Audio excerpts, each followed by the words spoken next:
Hello everyone, Dr. Shabazz. This will serve as your lecture for Tuesday's class. So go at your own pace and make sure that you go through the material in the book and maybe use this as a complement. The first chapter that I'll talk about today is the one on pricing. Chapter 12 is more on global marketing channels and physical distribution. So we're talking logistics in that case. But this chapter deals with pricing. And as you all probably can guess, that when you're talking about pricing of products, that has a direct correlation or a direct relationship with the ability to make certain profits. As you may also know, you've taken enough accounting courses to know that running a successful business is about controlling costs. Now, we all know the 4 P's. We know about the product itself. What goes into the product matters, because then we're talking about costs. We're talking about components. We're talking about inputs. We're talking about procurement. And so you have to have good supplier relationships in order to ensure that you have the quality, but that you're also getting a good price so that your per unit cost of your product is not so high. You also have the idea of promotion, which of course is another one of those P's. Now, your promotion depends on a lot of things. It depends on perhaps the type of product that you're positioning. It depends on the location. It depends on the demographic. It depends on the environment, the competitive environment that you're in. It depends on a number of different factors. And you have different promotional strategies. And when we talk about promotional strategies, we're talking about more than just advertising. We're talking about a whole chain of events that occur. But let's say we're talking about advertising, and you're trying to figure out what type of advertising I'm going to do for my product, whether it be billboards, whether it be radio, whether it be print media, TV, digital marketing. Is it going to be mobile in terms of having taxi cabs and buses involved in your ad campaigns? What is it going to be? What is the combination in terms of your promotion? And of course, you have a price point for each of those methods. So again, you're dealing with cost, because of course, how much you spend to promote the product is going to be absorbed into the entire apparatus. You also have distribution, which is the next chapter.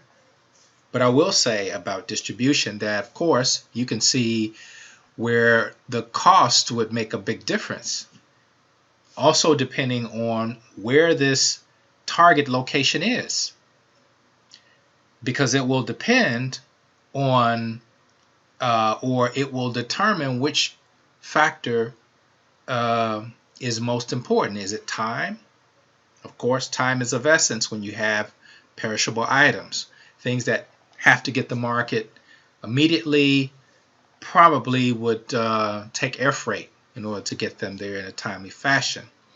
If you're thinking of costs, and let's say your market is in Brazil, maybe you use a seagoing vessel to get your goods. It takes a little bit longer, but it may be cheaper. It may be more cost effective in terms of what it is you can do. So in terms of distribution, you have to have those ideas in mind in terms of what it takes to get from point A to point B. Do you need truck cargo? Do you need air cargo? Do you need other types of mechanisms in order to make that supply chain fluid and to reduce the friction? Then you get the pricing. How do you price your products? Now you have to look at all the other things. You have to look at your production cost. You have to look at your fixed cost, all the other costs incurred to make this product. And that will often determine how you price your products, because you have a target, probably a target profit that you're looking at. You want to make a certain margin on this product, which means that you have to make the price one in which you're able to make that margin. If you pay more in terms of your per unit cost, then your margins are going to be thinner unless you raise the price. So you have these issues. You have issues in terms of market dynamics, competition coming in and adjusting prices as the market grows and evolves. So those are some of the things that we always have to think about. We have to think about cost all the time, and there is a relationship between what you price for, what type of prices you have for your products, and obviously the cost that the cost incurred to make those products. When you go international, and I'm looking at my notes here, when you go international, there are a number of additional costs that may be incurred. We've talked in previous chapters about exporting.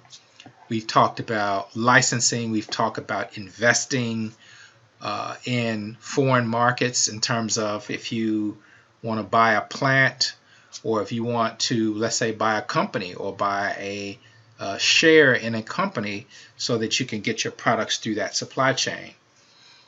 These are all ways in which you would consider, your strategies. But of course, the pricing of your product is again going to be folded into that that whole strategy of pricing.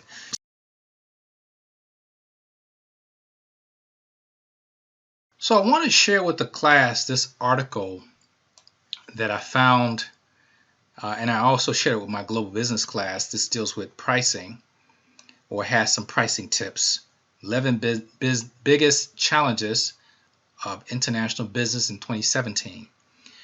And it has all of these different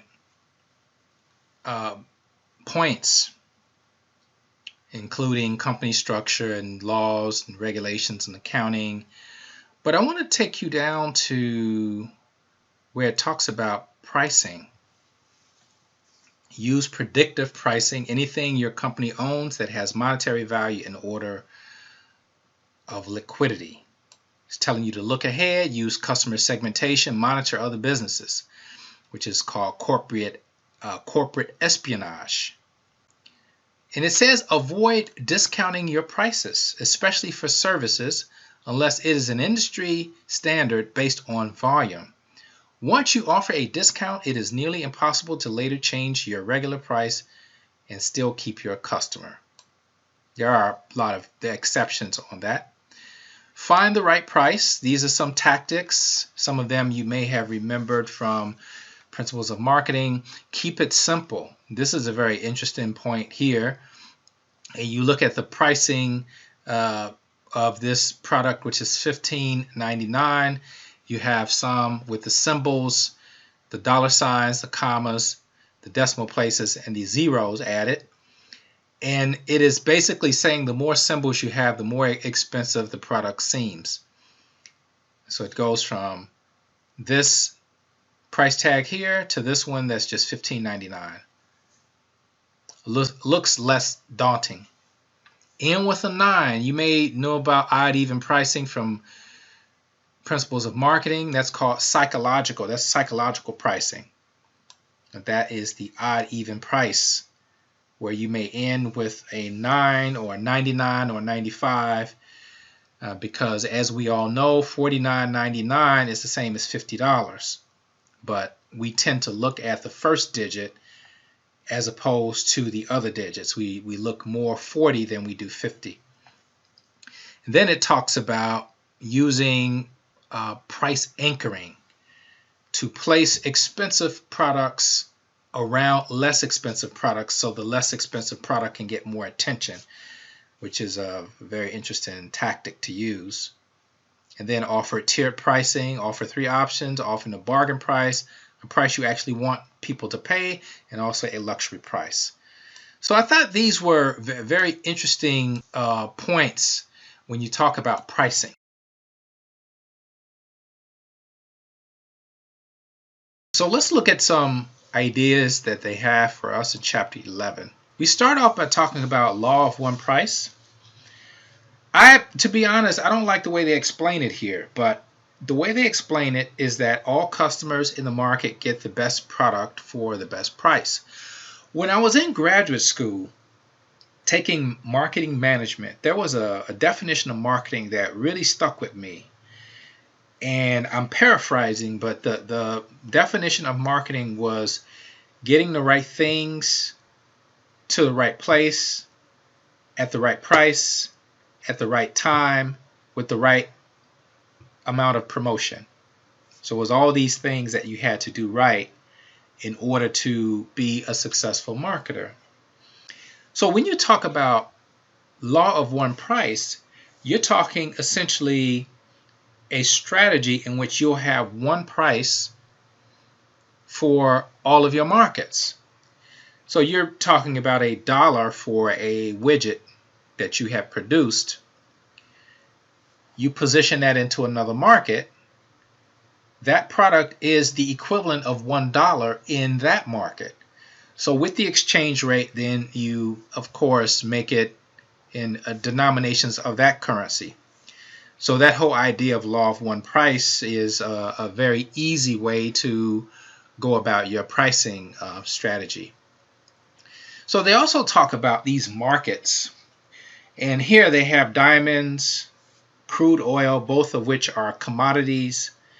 Then they have the durable good, the finished goods, commercial aircraft, and integrated circuits or IC chips.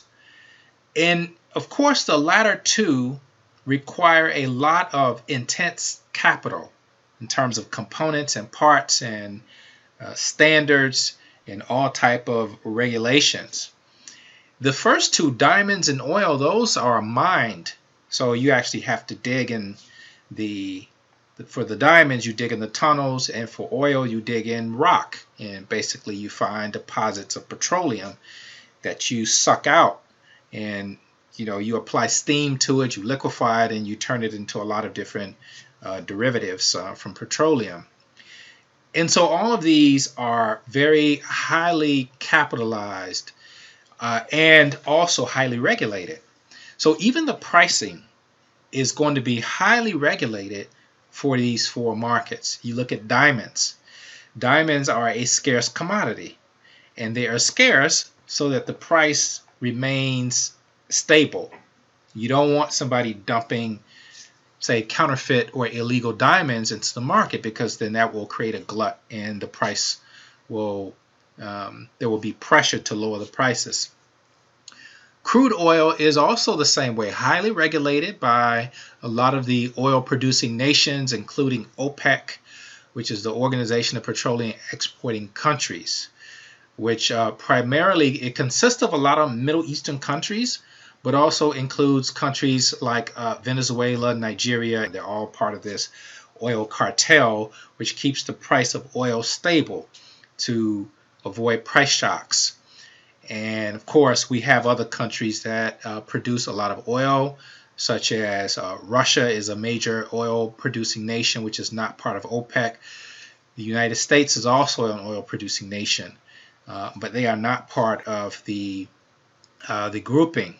Then you look at national markets. Now you're getting into consumer goods and products. There are thousands of consumer goods, and many of these products and the pricing of these products are determined by supply and demand. And these markets are allowed to self-correct. They're allowed to find the equilibrium. You all remember in economics you have the equilibrium price. So you have an aggregate market, you have all of these competitors with their products in this aggregate market, and there is an equilibrium. So the equilibrium price for a product is the point at which a customer or a buyer is willing to pay the price that a company is willing to sell it at. That's kind of the equilibrium point. Now, if you start moving off the equilibrium, Now you could have either shortages or surpluses, because if your price is too high, maybe your consumer isn't willing to pay that price. If it's too low, then the company runs the risk of not only running out of inventory, but then the margins being very thin and not being able to make a profit. So in the national markets, you have self-correcting. Well, if you're in the type of system that we have, the whole supply and demand is supposed to be self-correcting, and you do have some regulation, but the government is to just ensure that everyone is playing fair and not engaging in price gouging and predatory pricing and creating monopolies. Now, we all know about the antitrust laws in America, that those are prohibited, because what happens? If you're a monopoly and you're the only one selling this product, then it becomes an inelastic product, because you can charge any amount of money for that product and people would be willing to pay it because you're the only game in town, so to speak. So in these markets, you have a lot of flexibility in terms of how markets are managed. The government typically has a hands-off policy and allows companies to come in very easily and make their case as a successful company, and also allow them to leave. And of course, there are provisions for bankruptcy and just gracefully exiting the market. There's no shame in that.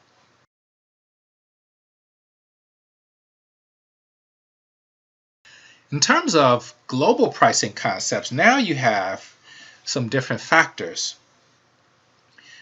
You have a min-max type of situation, minimum price, maximum price. What is the band of pricing that you're going to establish in this market? One of the things that you may do is you have to look at what your competition is doing, especially in a foreign market. And it's also going to depend on the government policy in terms of how foreign companies are treated, because you have all of these things that you have to get as a foreign company. You've got to get all kinds of licenses and maybe pay specific taxes. So here they give you some basic concepts. You have to develop a system of policies that address the min-max, the optimum prices, which is a function of global demand or supply and demand. The same in domestic economy. Must be consistent with global opportunities and constraints. Be aware of price transparency created by the Eurozone, the internet. And that is true in a lot of different markets. And the other thing is that when you're in a foreign government, they may have certain policies in terms of finance, in terms of not only different currency rates, but the idea of taking your money that you've earned in that country out of the bank and sending it back home, sending it back to the headquarters. Sometimes governments will have a restriction on how much a foreign company can take out of the bank at any one time. Because think about it, if you had a situation where companies were taking millions or perhaps billions out of their bank to send back home, that will create a shock in the banking system, or at least in that bank, and probably within that whole society, because of course that capital is used for investments, is used for loans, is used also to when we talk about the way the banking system works. The banking system uses deposits in the bank to lend out. So these banks do not have all the depositors' money on hand at any one time, because they take your deposits, they give you, if it's a savings account, they give you 5-6% interest. They take your money and they lend it out to someone, and they charge a higher interest rate. or maybe they put it on the market as an investment. They take your deposits and they invest it, and then that results in revenue for the bank. So if you take your money out, then that really disturbs the flow of capital in the system, and some governments will step in and not allow that. So here we have the nuts and bolts. Managers must determine the objectives for the pricing objectives. It's kind of redundant, right? Managers must determine the objectives for the pricing objectives. So let's just say that the manager, or let's say you're an entrepreneur and you're trying to figure out what it is that you're doing in your business. One of the first things that you're doing is very simple. And what is that? Trying to make money. Okay, why else would you be in business? You're trying to make money. You're trying to turn a revenue stream, and you're trying to reinvest that money somewhere else. And maybe if you do well enough, you'll be able to reinvest some of that money, not only in your own business, but also in society as part of your corporate social responsibility. But a manager has to think very small and look at the minutia of his or her business. So you're talking about unit sales and how much are you charging per unit, and of course that gets into price per unit, that gets into variable costs, fixed costs, and gets into all of this. And so of course you have forecast. You're looking at how many units you're going to sell at the end of the period, whether it be you're talking about the month or the quarter or the year. You're looking at what are my unit sales going to be? How much margin am I going to make per unit? So you're looking at that and you're controlling the cost along the way. Then you're looking at market share. How much of the market can I control? So I remember talking to you about the Japanese strategy for market entry, and I believe that was the last video I did. What I didn't tell you, or what I didn't make clear, is that Japan, making these small cars, said, you know what, we're going to sacrifice our margins. We're not looking to make a profit right away. These are small cars. They're fuel efficient. We want to make them also, price friendly. People look at these small cars, price elasticity, they ditch the gas guzzler, and they move to the Japanese import. So these Japanese companies were smart. They said, okay, we're not going to worry about our margins right now. We'll sacrifice that. But we want to focus on market share. Because what happens? Price elasticity, cheaper prices for the cars, then people start moving toward the cheaper alternative. So you gain a groundswell of these customers moving toward your product. So you create that market share, it expands, you get a revenue stream going, and then you do what these companies did. They throw a luxury brand in there. Now you're competing on another level. That's what tiered branding. And you might even be able to go into the other types of vehicles and the trucks and the SUVs and the whole nine. So Japan was very keen in terms of saying, okay, well, we're not going to worry about revenue. We're going to focus on market share. And because you can get market share and, of course, still lose money. There are a lot of companies where they have a lot of market share, but then their revenue streams and their margins are very thin, and so they don't make it. And you may wonder a lot of times when you see these large companies going bankrupt, then you're just saying, how did that happen? How did they go bankrupt? They seem to be selling a lot of products. Well, they are, but the margins are thin. And the thin margins does not offset their expenses in terms of the overhead that they have for the buildings and the real estate and all the things that they have, the warehousing, and then they end up, just not making it. That's the life of some of these retail outlets now that have closed their doors. And then the thing that you look at in the long run is return on investment. You're putting in more technology, you're doing more training with your employees, you're doing all these things, and then you expect that you're going to get a return on investment. You pay $10,000 for a piece of equipment, and you're thinking, when does that machine pay for itself? Because that machine is purchased because it does something, and it increases efficiency and saves money. So you get to a point where those costs for that piece of equipment are basically absorbed by the revenue that you make from that piece of machinery. So let's go to some of the other strategies. Market skimming. So what is skimming? We know what skimming is. That means you're skimming something off of the top. But what it really means in actuality is that you have a new product, you have an innovation that's going into the market for the first time. And we know about innovations. We know innovations, when they first come out, they're very, very expensive. And I actually found an article. I was kind of looking around, and I saw this article here about TVs. Nowadays, you can get a good flat screen TV for very cheap, right?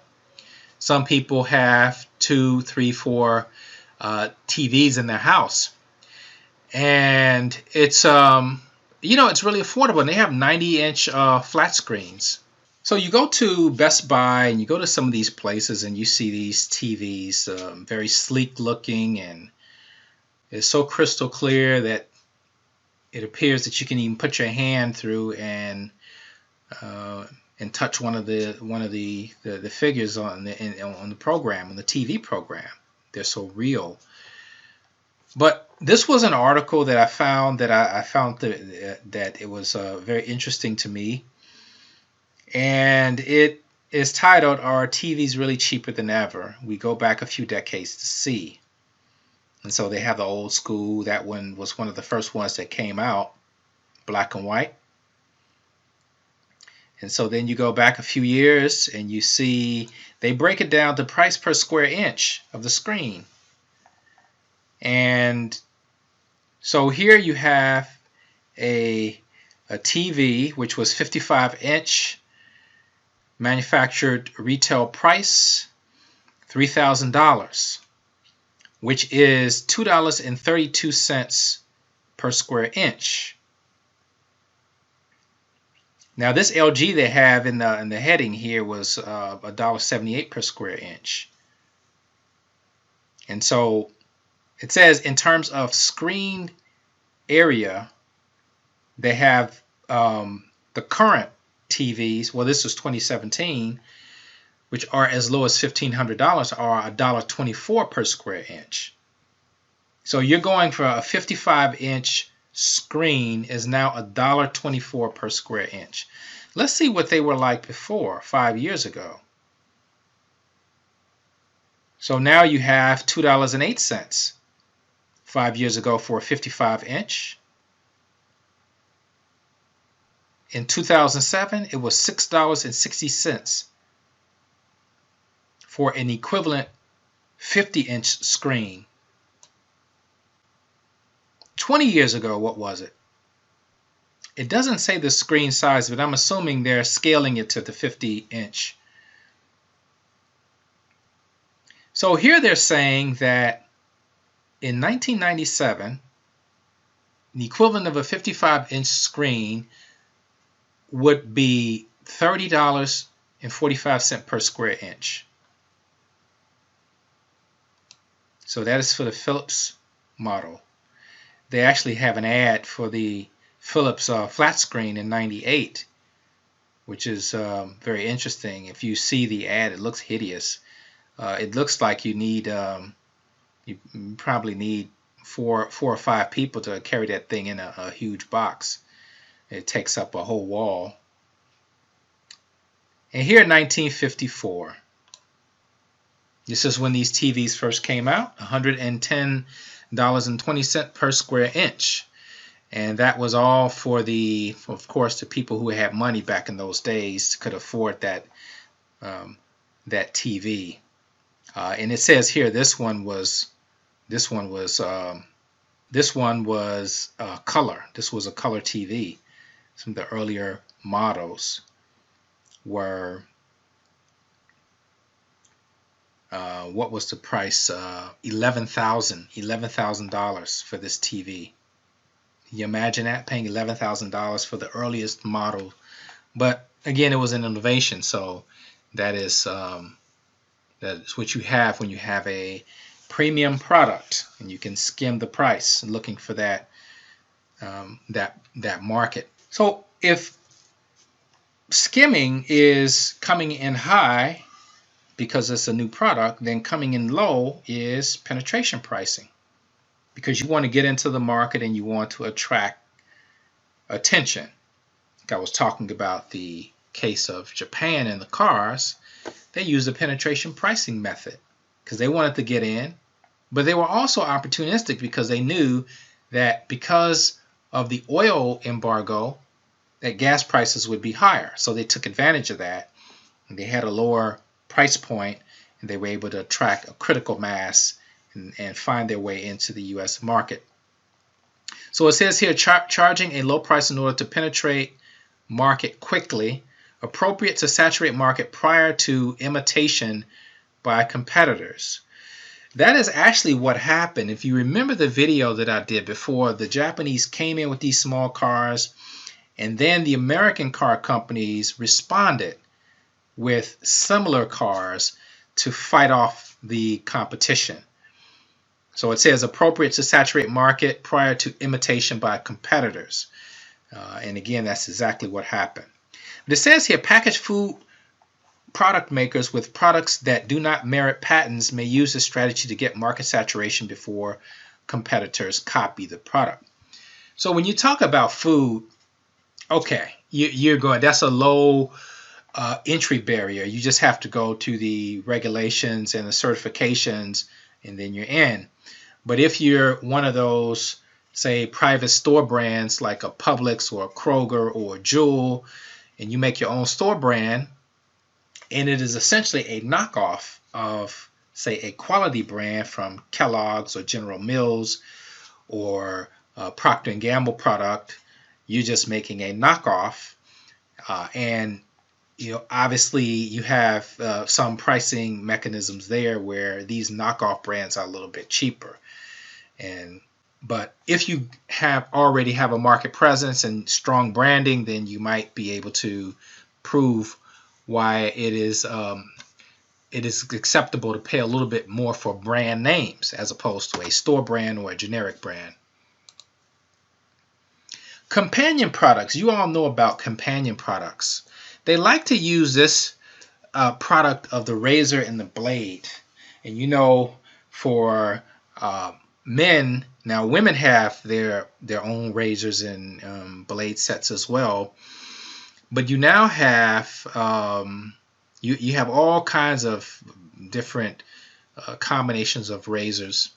You have the cheap ones that are disposable, and then you have the ones where you have the handle and you just buy the refill cartridge. And so essentially you get into a situation where you can give away the handle and you make your money on the cartridges. What other type of examples can you think of where this kind of pricing of companion products would apply? Well, the razor and the blade is a very famous one, and they have that in the book. But there is one that they don't have in the book that I'm looking for. They spend a lot of time on the when you talk about the obviously DVD players and other types of appliances, that's of course very important. Also, you think about cell phones. Cell phones are essentially you can say it's a companion product because the cell phone, okay, it's a computer, but most people use the apps. So in some situations, a company, well, not Apple or Samsung, but some companies may offer you a cheap phone because they don't want that. They'll say that, okay, you don't have to sign a contract and you can use on as needed basis. You don't have to, buying it to run applications. Just if you're using text and making simple phone calls, then you get that kind of product. But essentially, cell phones, you're buying it for the applications. The one product that they don't mention, and a product that I like talking about is, and it'll make sense once I say it. If you think about printers, real closely, now your printer is, if you have one, maybe it's not so expensive. I have a color laser printer right here, and it wasn't too expensive.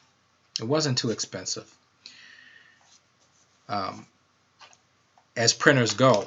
I mean, it's a pretty good printer. Again, it's color, and I don't really use it as much as I used it back in the day, or as I would have used it back in the day.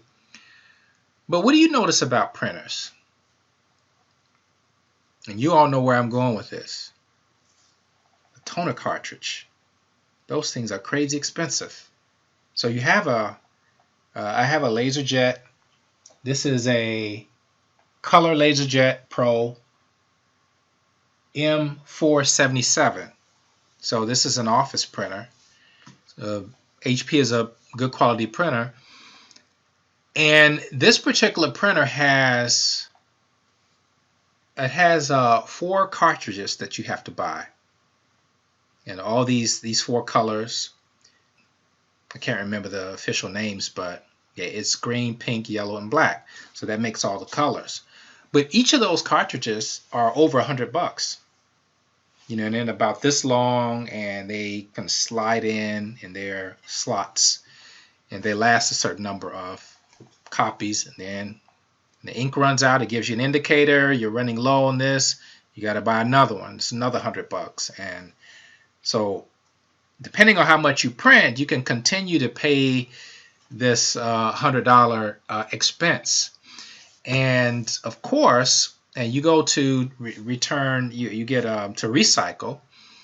That company is not paying for new cartridges. They're just refilling them with toner, and they're basically just making their margins on that toner cartridge. I mean, it's a perfect example. You talk about companion products. So this idea of target costing, and you heard of these in Principles of Marketing, this idea of target costing, where you think of a price for a product that you want to make, and then you say, I'm going to make the best product that I can make at this price. So you're looking at a target. So it says here, used by Japanese companies to control costs, save on production expense, and create competitively priced global products. Also called design to cost. So you set the price.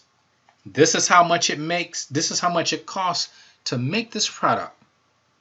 And we're going to make the best one that we can within this price range. And so that is target costing. It is certainly a lot more efficient because you don't go over budget. Sometimes you say, I have this product, and I'm going to make a product that the consumer wants. So then you think about, okay, what kind of components they want. They want this quality component. They want this ingredient. They want this. And then you look at what goes into that, and you look at the price of what it takes to make that product, and you're thinking, okay, how much do I have to charge in order to make this profitable? Now you have a very high price point. And so with target costing, it basically keeps you disciplined because you know what you have to work with, and then you say, I'm going to get the best components that money will buy within this price range. And there you have one approach. So in doing this, you have to determine the segments. You have to obviously do quite a bit of marketing research and look at what the customer is willing to pay. It says compute overall target cost with the aim of ensuring the company's future profitability. Allocate the cost targets to products' various functions. Again, you're staying within that range. Obey the cardinal rule. If the design team cannot meet the targets, the product should not be launched. If you're having to go over budget and say, oh, we need this other component, we have to increase the quality of this, then you just can't do it. Because now you're not going at the target, you're going somewhere else. Export price escalation. Now this is a bit different, because let's say you go into a market with a product, and we're talking about exporting. Product is already made, you're going overseas. But of course, depending on the market that you go in, is going to determine the price. Also, what else is included in this? Maybe the price levels in that country. You might be able to charge a little bit more because this may be a new product. This is the product life cycle. Remember the product life cycle. You have 4 stages. You have the introduction, you have the growth, you have the maturity, and then you have the decline. So let's say that you're in America and the product life cycle is at the maturity stage, or it's at the decline stage. And you're thinking that, okay, the end is near for this product. I'm reaching diminishing returns. I'm not making the profit I was making before. I have to find another market, or I have to get out of the business. So then you start looking for other markets for your product. And then you choose a market where you're in the introduction and growth phase. So then you can charge a premium product because it's rare. It's a new product, it's rare, and there is a bit of cachet if you have a new product and a product that nobody else has. There's some kind of kind of psychological importance that you get from having a brand new product.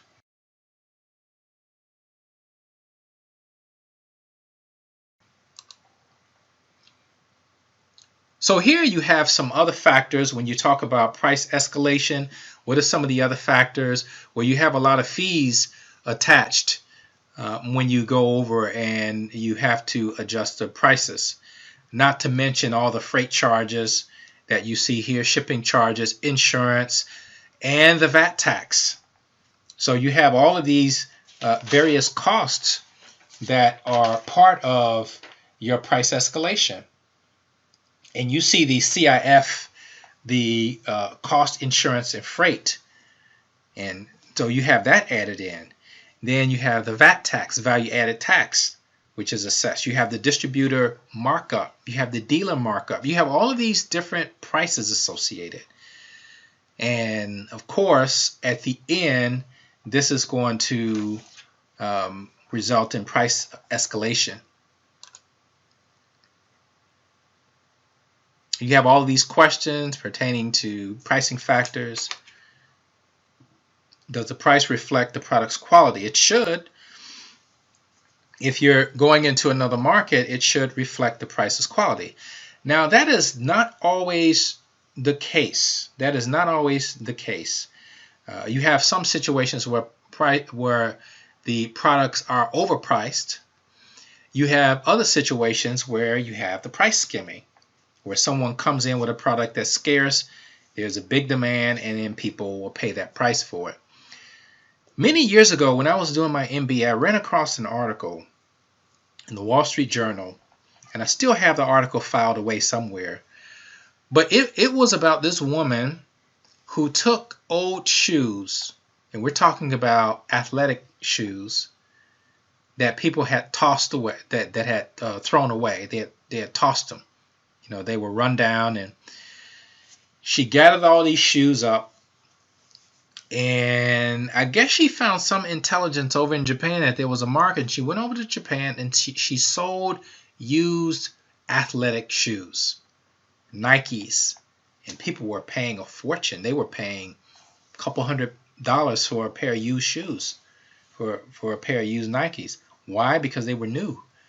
They were new, nobody had them, and there was a brand name, and so people bought these shoes, and she made a tremendous profit from doing that. But you have all of these other questions in terms of talks about elasticities and inelasticities. These are always going to be a factor when you go into a new market or foreign market. Also, there are other factors not mentioned. How do foreigners feel about American imports? In some places, it's gold. It's like, yeah, I want that. That's an American product, right? That's an American brand name. I'll pay money for it because they think it's quality that is associated with being made in America. Whereas in other places, they might have a different view. They might have a kind of cynicism or maybe skeptical of American products. Maybe it's political, but you have those things. You have your other elasticities, price elasticities, inelasticities in terms of where the products are categorized. Is it an essential product? Is it non-essential? Is it something that is just a straight luxury product? So that's going to determine the elasticities of those prices. Cost-based pricing. Now, of course, this is a little different model based on the analysis of internal and external costs. So you look at what you have available in terms of your supply chain, and you build a product based upon what you have. Now, that may entail you building a product that might be a bit more expensive and variable in terms of the cost. So it says here, firms use Western cost accounting principles to use the full absorption cost method. So here, per unit production costs are a sum of all past or current direct and indirect manufacturing overhead costs. Must include additional costs and expense when goods cross national borders. There's a typo there. I didn't notice that on the slide. So you're looking at a situation where you look at how your supply chain is set up, who your suppliers are, and what are the types of costs associated within the supply chain. Now that's different from target costing, but target costing you already set a range, and you have your margin that you're going to make, and you stay inside of that. This one may be variable. Because it's including all of those different costs that are mentioned here, your per unit production costs, and those are variable depending on the market. Cost plus pricing. Rigid cost plus pricing means that companies set prices without regard to 8 pricing considerations. So what are those 8? Okay, so moving on, crossing international borders, and we're approaching an hour. These are some of the costs I mentioned before. When you go overseas, there are all these incurred costs that you assume. So you're talking about export license, if you're exporting, currency permit, you have obviously your shipping, bill of lading, which is the paperwork for shipping, customs papers, arrange for ocean freight, air freight, cargo, refrigerated cargo if you need it, and you have to obtain insurance. So you have all of these different added costs, when you go overseas. And that is not to mention if there are taxes, other taxes that you have to pay. And I actually came across the Harmonized Tariff schedule. If you want to look at this, it's very interesting. This came from the U.S. government site, and it kind of gives you an idea of, if you look at the far right, you can see what the costs are for taxes for all of these things. And these are all different kind of products. So these look to be basically food products, but then you go down and they have all different kind of products, including this looks to be these looks to be chemicals here. This is very thorough. It has all of these different this tariff schedule here, including garments, car parts, machinery, watch straps, and then more chemicals, sparklers, socks, dairy products, sugars. So this is the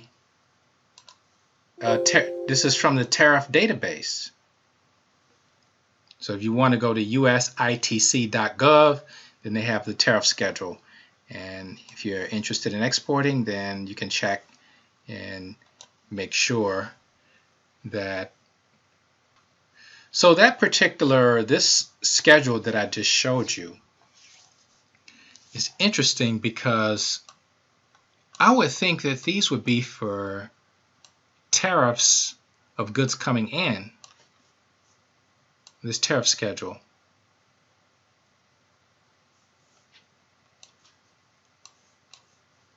Tariffs assessed on goods that are coming into the country.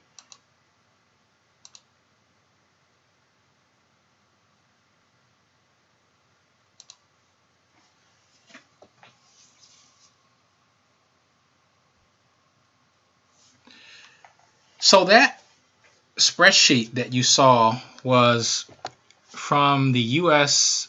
International Trade Commission, and it was called the Harmonized Tariff Schedule, or the HTS. You saw that in the last chapter. It might have been the chapter before that. We talk about importing and exporting.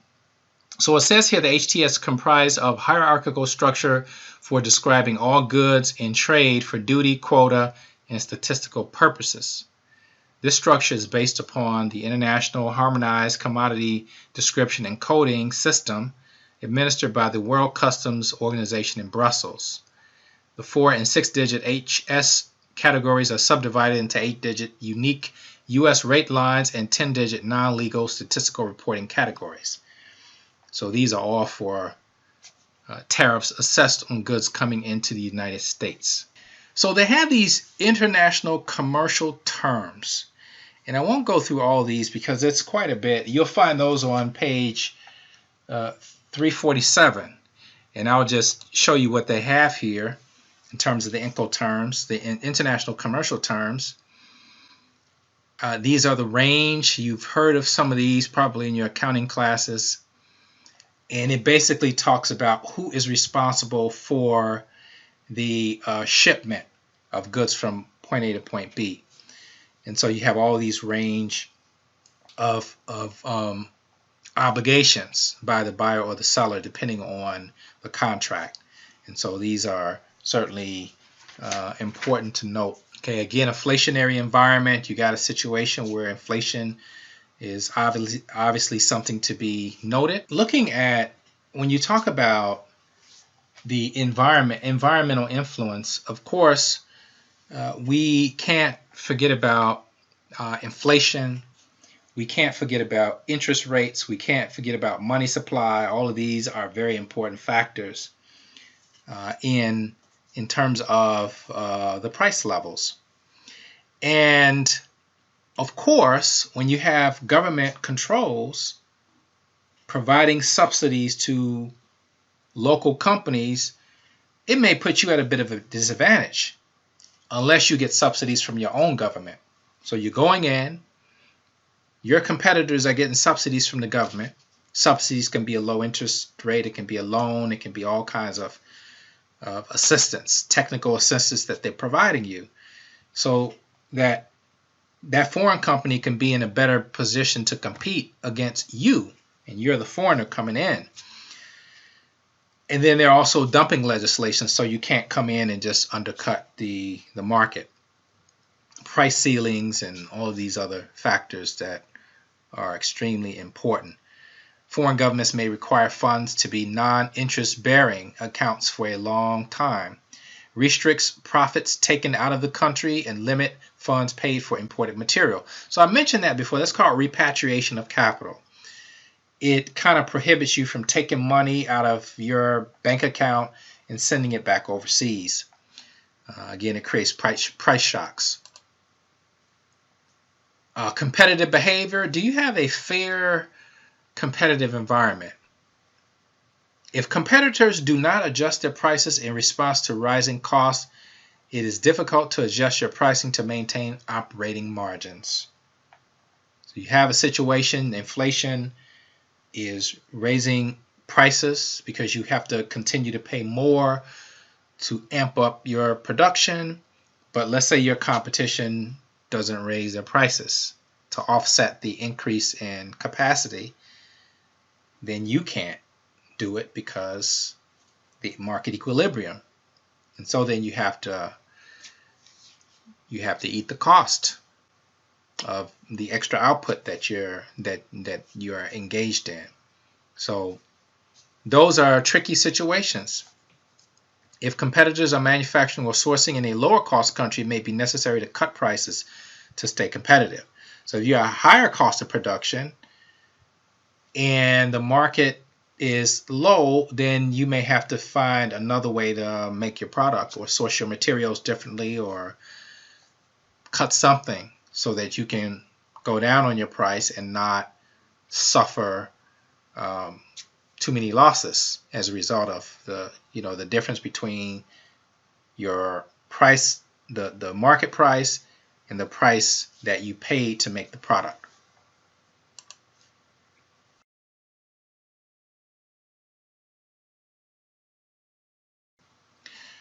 So as we head to the close of today, I am going to talk about the different alternatives you have. You have the ethnocentric extension or ethnocentric, which is the same as standardized pricing. You're going to have the same price in different locations, adaptation strategy, different pricing strategy for different locations, and then you have a more globalized geocentric pricing. Neither fixes a single price worldwide nor allows subsidiaries or local distributors to make independent pricing decisions. Instead, the geocentric approach represents an intermediate course of action. Geocentric pricing is based on the realization that unique local market factors should be recognized when arriving at pricing decisions. These factors include local costs, income levels, competition, and local marketing strategy. So you have a kind of a variable strategy as opposed to polycentric, where you're going to have a variable cost strategy depending on the situation that you have on the ground.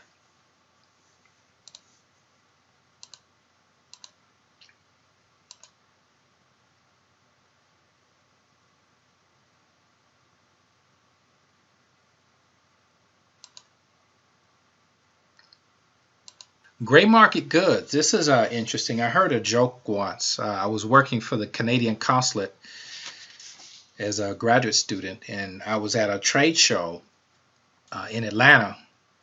I believe it was called Comdex. It was a big computer show. And I was working in high-tech trade.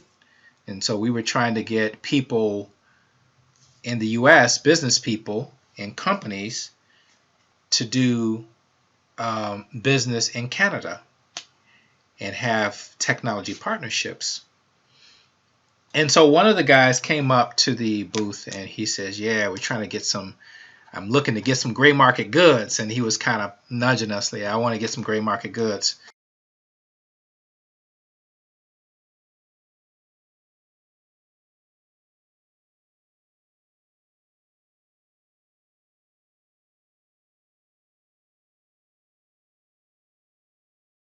Now, obviously, we weren't selling anything. We were just there representing the country and as a way of kind of attracting trade and business deals.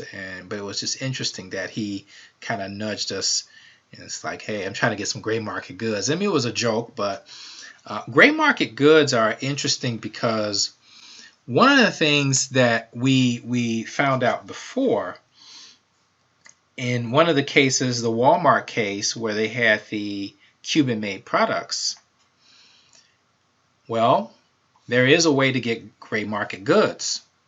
Now it says the way it's defined here is trademarked products are exported from one country to another where they are sold by unauthorized persons or organizations. But I'll give you one example that's kind of close to home. I went to Cuba some years ago, and Cuba is, there's the embargo, and you're not supposed to have Cuban products in the United States. Wink, wink. So you have people that go, and you have friends that make orders and say, hey, bring back some Cuban cigars, bring back some rum, bring back this, bring back that. And you go over there and you just hope that they don't search your bag very closely and find any of the Cuban products, because otherwise they might destroy your cigars, pour your rum out, and ask you a couple of questions at the U.S. border. But what often happens is that you have situations where people want to get Cuban cigars, and they may go to Canada and get them, and they know the borders are porous, and so they can get Cuban products that way. Now, of course, it is perfectly legal to buy Cuban products in Canada, but you have to get them across the border. That is the trick. Now, what happened to me once is that I went to Jacksonville, and I was at the Landing Mall, just walking around, and I was there meeting a friend, and I'm walking around looking at the shopping, the malls, and I see a cigar shop. So I walk in. I'm not a cigar smoker, and I was kind of looking around thinking about Cuban cigars, and I asked the person, I said, do you have Cuban cigars? And he kind of looked around and like in a whisper, like, yes, we have them. We have Cuban cigars. Now, it's illegal. They're not supposed to have Cuban cigars. Those are gray market products. So the Cohiba cigar is the main cigar that people like to get because it's the luxury brand. And you have a lot of fakes out there, but those trademark products were somehow exported. I don't know if they were exported directly into the United States or if somebody brought them over, if somebody got them to Canada or the Bahamas, because you can get products through the Bahamas. In fact, there was when we were leaving Havana, Cuba, there was this guy from the Bahamas that asked us where we were going, and we told him that we were going to the Bahamas. And he asked if anyone could take some cigars for him back to the Bahamas. He had already reached his limit of cigars that he can take back home, back to Nassau, where we were flying in. And I told him that I couldn't do that. I mean, I was full. We had just come back from a week of Cuba, and we had packed souvenirs and everything. And he asked me if any of the other people I was with would be willing to do that. And I said, well, you can ask. But I knew what the answer would be. I mean, you're not going to take these goods from a stranger. And I mean, you don't know what is in the packages that you're carrying. I mean, you have no idea. It could be drugs or anything. And so that example in Jacksonville of somebody getting Cohiba cigars and telling me they have them, that would be an example of gray market goods. So that's totally unauthorized. And here you have some of the issues: dilution of exclusivity, which is probably another way to say brand erosion. You know, somebody who's legitimately selling Cohiba cigars, in that case, they don't have the exclusivity, and that kind of erodes the brand and value. Dumping is just selling under market price, which is, you know, illegal in a lot of places, and governments protect their businesses from foreigners doing that. Price fixing, that is companies getting together and then controlling the competition, so to speak. So it says in horizontal price fixing, you're talking about people in the same markets, whereas vertical, you're talking about people in the supply chain, all the way from procurement to manufacturing to distribution. So you have that, which is interesting because we talked about the keiretsu, which is, you know, families of companies controlling the entire supply chain and making sure that you have a certain band of within price levels so that you can be competitive on the market. And then transfer pricing you find between subsidiaries and between branches in terms of prices being absorbed by other affiliates.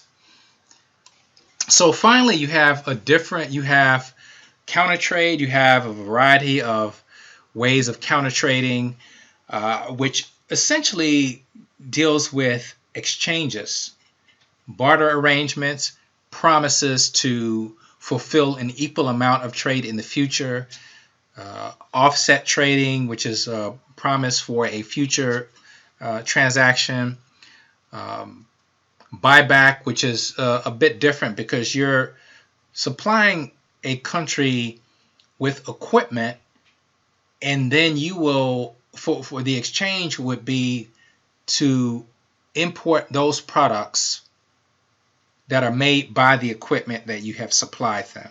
And then switch trading is then offering an obligation that is owed to you to another party without exchanging anything. You're just offering them the obligation that another party has with you.